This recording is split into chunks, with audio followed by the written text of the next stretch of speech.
Oasis Audio presents Hurt Road by Mark Lee, read for you by the author.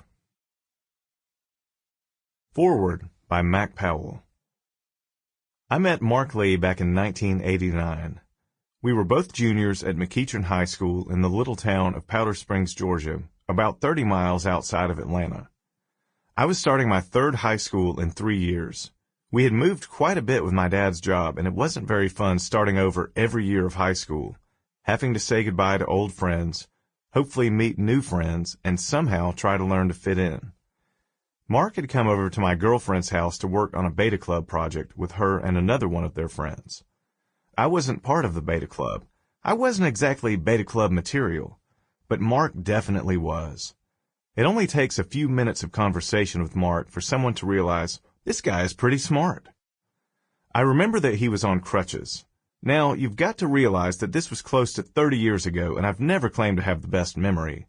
But I don't remember if at the time I asked him something like, "Hey man, what happened to you?" Or if I found out later about the circumstances that you will soon be hearing about in his book. But I do remember thinking, this guy is kind of cool. I wonder if we'll be friends. Little did I know at the time that God would use this high school kid to change my life and set us both on a course to allow us to not only chase our dreams, but to dream even bigger than we could on our own. So that was the first meeting. And once again, being the new kid in town, I really didn't know a lot of people at my new school. I was in the marching band. That was life for me in high school. It gave me an opportunity to instantly meet new friends and have some sort of stability and purpose. If you weren't in the marching band, I probably didn't know you. Mark was not in the marching band that year, for other reasons you will soon hear about. And so it wasn't until he rejoined the band in our senior year of high school that we actually started getting to know each other. I'm not going to go through the details of how we became lifelong friends and started down this amazing and blessed journey together. Mark can remember those details and fine points a whole lot better than I can. And he can most definitely write it in book form better than I ever would. I'm struggling writing this foreword to his book. I have no idea how I would write the whole thing. But I will tell you that I am so thankful for the friendship God gave us in those late high school years that are so delicate and important in a person's life.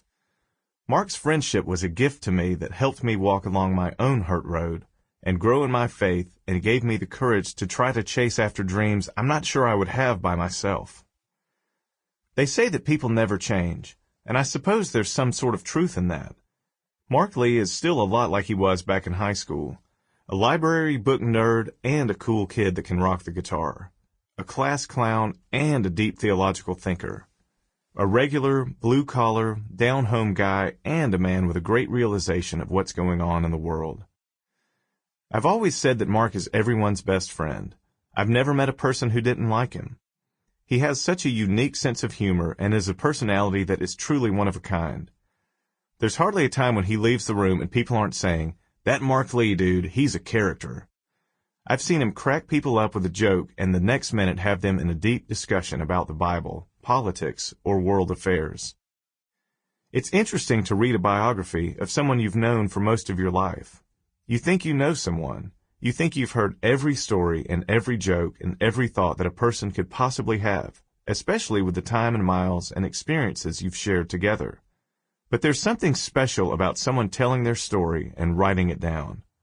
Something interesting in the way a person, especially a man, most of whom are usually unable to express to each other vocally the things they feel deep down in their heart of hearts. And that's what I love so much about this book, that I've gotten to know all over again one of the closest friends I could ever possibly have in all of my life. Through his humor that is so unique and smart, his wisdom that only comes with pain and loss, and his heart that wants nothing more than to search and know God more, hopefully you can get a glimpse into a great friend with a great story that will inspire and encourage you through whatever hurt road you may be walking down. Chapter 1. On the Road. All right, let's bring it home. If you was hit by a truck and you was lying out there in that gutter dying, and you had time to sing one song, one song that people would remember before your dirt, one song that would let God know how you felt about your time here on earth, one song that would sum you up. You telling me that's the song? Sample complete. Ready to continue?